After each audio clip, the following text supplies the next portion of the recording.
और सुंदरपुर की घड़ियों में वो जुबान अब खामोश हो चुकी थी। पूस की वो रात किसी आम रात जैसी नहीं थी। वो एक बद्दुआ थी जो सदियों पहले किसी ने इस जमीन को दी थी। आसमान से ओस नहीं बल्कि एक जहरीली ठंड बरस रही थी। घना सफेद कोहरा पूरे गांव पर ऐसे लिपटा हुआ था जैसे किसी ने मरे हुए जिस्म पर सफेद कफन उड़ा दिया हो। हवा इतनी भारी थी कि सांस लेने में भी फेफड़ों को मेहनत करनी पड़ रही थी। सन्नाटा इतना गहरा, इतना जानलेवा था कि अगर एक सूखा पत्ता भी पेड़ से टूट कर गिरे तो उसकी आवाज किसी धमाके जैसी लगे। सिर्फ एक ही आवाज थी जो इस खामोशी से बगावत कर रही थी। वो थी दूर कहीं से आते हुए आवारा कुत्तों के रोने की आवाज। वो रोना किसी भूख का नहीं था, वो चेतावनी थी। वो कुछ ऐसा देख रहे थे जो इंसानी आंखों से ओझल था। गांव के बस स्टैंड के पास जो अब वीरान पड़ा था, एक टीन की छत वाली छोटी सी दुकान थी। दुकान के बाहर एक अलाव जल रहा था। लकड़ियां चटक रही थीं और लपटें हवा के झोंकों से इधर उधर नाच रही थीं।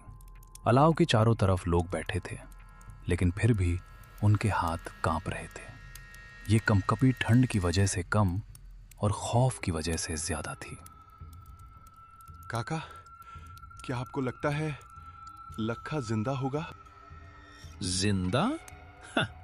बिरजू बेटा, मौत सिर्फ वो नहीं होती जब सांस रुक जाए।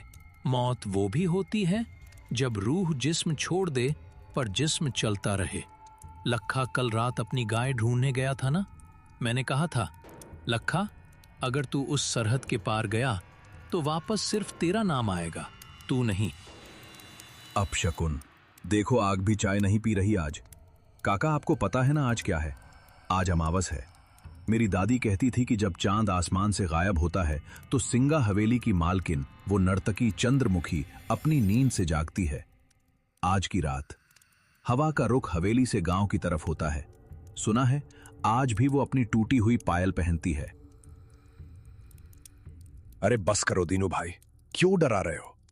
हम सब जानते हैं वहां क्या होता है, लेकिन वो हवेली अब खंडहर है। वहां कोई नहीं रहता, सिर्फ चमगादड़ और सांप है वहां। सांप?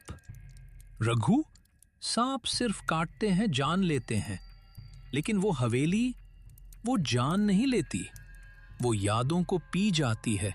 तुम्हें याद नहीं, 10 साल पहले वो इंस्पेक्टर आया था, कहता था मैं भूतों को गिरफ्तार करूंगा।